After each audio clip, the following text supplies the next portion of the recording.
Woman wants a refund because she's filled up the memory on her 3-month-old phone. Fun ensues. I work in a UK phone shop. One day a couple of months ago, I'm stood outside the shop at 8:50 waiting for my manager to come down and let me in.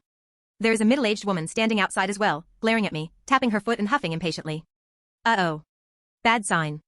At 9 a.m. we open the doors and she comes stomping in, straight up to me. I open my mouth but she doesn't give me a chance to speak. She bought her phone 3 months ago, and it doesn't work anymore, apparently. She wants a refund. Now before this conversation goes any further I feel I have to point out to her straight away that a refund is not going to be possible after this length of time. After 30 days we can send it off for repair, but that's it. Don't argue with me, she screeches. Okay. I ask her if I can have a look at her phone. She rolls her eyes and hands it over. After a few seconds it becomes clear that her internal memory has been filled up with photos of her grandson etc., and so there isn't any space to install a software update. So there isn't actually anything wrong with her phone at all. With my best retail smile, I begin to explain this to her, and mention that she can always buy an SD card and move her photos onto that and hey presto, problem solved. Nope, she wants a refund. We're back onto that. I tell her I'm going to go and speak to my manager, I go upstairs and we laugh at her, the usual.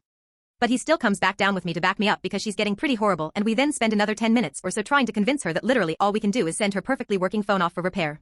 She's now telling us she's going to go to trading standards, quoting the Consumer Rights Act at us, basically she's the biggest cliché going. Unreal.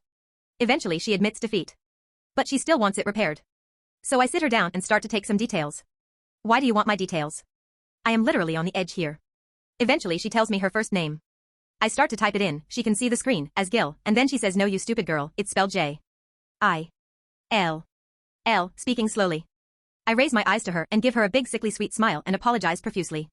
I then ask her for her surname. Let's see if you can spell this right, shall we? At which point I sit back and I say, I'm sorry but I'm not going to serve you. She goes bright red and starts sputtering. Kicking off, calling me thick, rude, etc., etc. My manager comes over and tells her calmly to leave. I'm taking this all the way to the top. Feel free, but please leave.